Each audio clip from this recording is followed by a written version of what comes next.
চোখের নিমেষে অ্যাকাউন্টে ঢুকে গেল কোটি কোটি টাকা। রাতারাতি ভিখারি থেকে রাজা ভারতের এই কৃষক। কিছুই করেননি তিনি, বিনা লেনদেনেই ফুলে ফেপে উঠেছে অ্যাকাউন্ট। তারপরে কৃষক কি করলেন জানেন? প্রতিদিনের মতোই মাঠে কাজ করছিলেন তিনি। কৃষক মানুষ, সারাদিন ব্যস্ততা থাকে তুঙ্গে। কাজ সেরে এক সময় যান ব্যাংকে। মূলত ব্যালেন্স চেক করার উদ্দেশ্যে তিনি ব্যাংকে যান। কিন্তু এ কি, ব্যালেন্স চেক করার পর চেক বইতে এইসব কি উঠে এলো? চোখ বড় বড় করে দেখলেন অ্যাকাউন্টে ঢুকেছে কোটি কোটি টাকা। প্রথম দিকে বিশ্বাসই করতে পারছিলেন না। পরে নিজেকে ঝাঁকুনি দিয়ে ভালো করে একবার চেক করলেন। হ্যাঁ, সত্যি তো, কিছুই তো মিথ্যে নয়। চেক বইতে তো কোটি কোটি টাকার লেনদেন দেখাচ্ছে, অথচ এই গরিব কৃষক কোটি কোটি টাকা উপার্জন করা তো দূর, চোখেই দেখেননি কখনো। সম্প্রতি এমনই ঘটনার সম্মুখীন হয়েছেন উত্তরপ্রদেশের কৃষক ভানু প্রকাশ, যার সাথে ঘটেছে এমনই আজব অবিশ্বাস্য ঘটনা।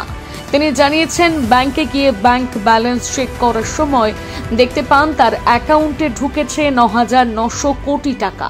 তিনি হিসেব করতে পারছিলেন না এতগুলো টাকা তার অ্যাকাউন্টে কোথা থেকে কিভাবে এলো।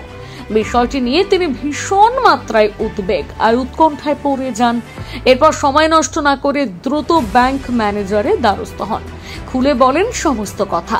ব্যাংক ম্যানেজারের কাছে জানান তিনি পেশায় কৃষক, এতগুলো টাকা তার পক্ষে লেনদেন করা কখনোই সম্ভব নয়, আর টাকার সঙ্গে তিনি কোনোভাবে জড়িতই নন। তিনি ব্যাংক ম্যানেজারের কাছে নিজেই বললেন কোথাও একটা ভুল হচ্ছে। এরপর ব্যাংক কর্তাদের সঙ্গে কথা বলে তিনি জানতে পারেন তার অ্যাকাউন্টে যে কোটি কোটি টাকা ঢুকেছে তা ব্যাংকের ভুলের কারণে ট্রান্সফার হয়েছে। মূলত প্রযুক্তিগত ভুলের কারণে ব্যাংকের তরফে ৯,৯০০ কোটি টাকা চলে যায় ভানু প্রকাশের অ্যাকাউন্টে। ভানু প্রকাশ জানিয়েছেন তার যে অ্যাকাউন্টে টাকাটা ঢুকেছে সেটি আসলে একটি কিষাণ ক্রেডিট কার্ড লোন অ্যাকাউন্ট। বর্তমানে সেটি নন পারফর্মিং অ্যাসেটে পরিণত হয়েছে।